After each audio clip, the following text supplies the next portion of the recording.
Hello, I'm Mark Price. I'd like to talk to you today about fear and joy. There was a boy who was tossing a ball into the air and swinging at it with the bat. Over and over again, he tossed the ball and he swung and he kept missing. He'd toss it, he'd miss. He'd toss it, he'd swing, he'd miss. On and on and on. He did this for an hour or more. And somebody went to him and said, don't you feel bad? You miss every single one. And the little boy looked up and said, good pitcher. There was another boy playing baseball, and the team he was on was losing 18-0. 18-0 they were down. And somebody in the stands went to this one of the kids on the team and said, hey, you're losing 18-0. How do you feel? And he says, well, we haven't even been to bat yet. It's all about what we focus on. The readings for today are from the Gospel of Matthew, chapter 28, verses 8 through 15. Mary Magdalene and the other Mary went away quickly from the tomb, fearful yet overjoyed, and ran to announce the news to his disciples. And behold, Jesus met them on their way and greeted them. They approached, embraced his feet, and did him homage. Then Jesus said to them, do not be afraid. Go tell my brothers to go to Galilee, and there I will see them, and they will see me.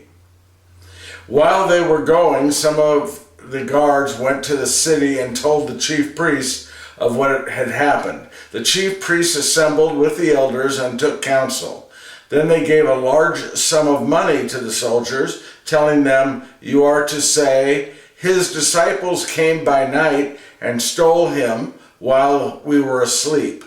And if this gets to the ears of the governor, we will satisfy him and keep you out of trouble. The soldiers took the money and did as they were instructed. And this story has circulated among the Jews to the present day. The Gospel of the Lord. So in the reading today, we hear about Mary and Mary going to the tomb, and it's empty.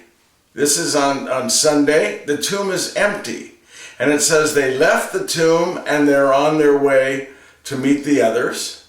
And it says they are fearful and filled with joy at the same time.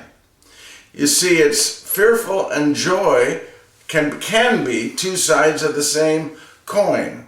So they were fearful because Jesus, the one they've been with for many years now, is gone, and he's missing, literally missing. He's dead, he was in the tomb, and now he's missing.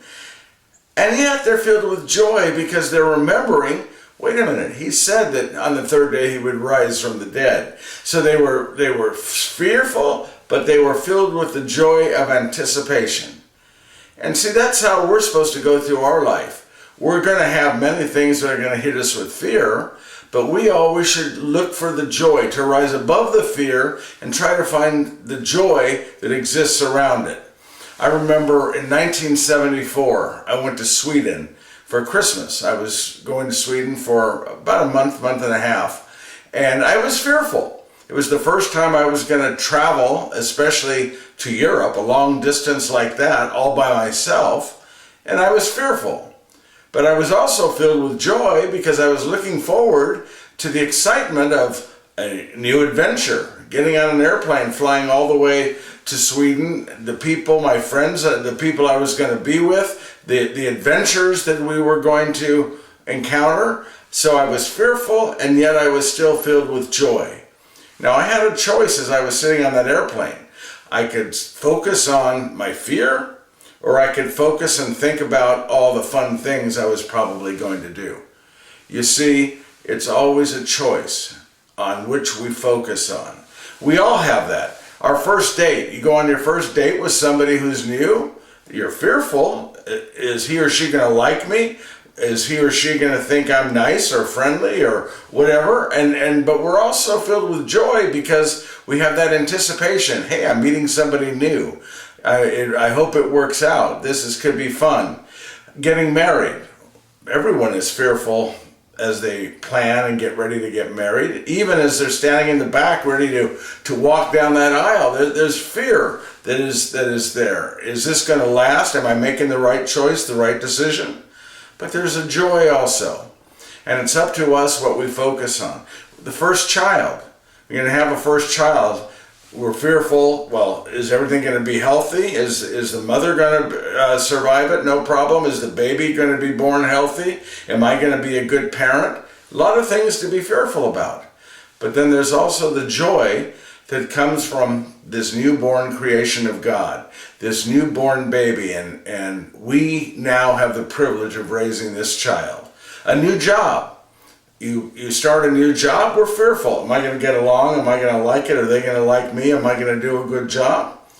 But we're also filled with joy, the anticipation of, thankfully, I have a new job. I look forward to all the good things that are going to come from this job. So everything in life, when it comes to fear and joy, it's up to us to make the decision which we are going to focus on. The coronavirus, do we focus on the fear that grips us, that it's forcing us to be quarantined at home, all the deaths we keep hearing about every 6 seconds on the television, all the people coming down with the virus?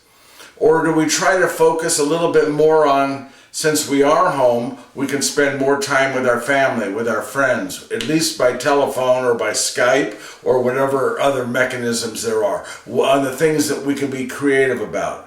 It's up to us whether or not, as individuals, we're going to let fear grip us, or we're going to focus on the joy that can come from the things that are anticipatory, things that we anticipate will happen.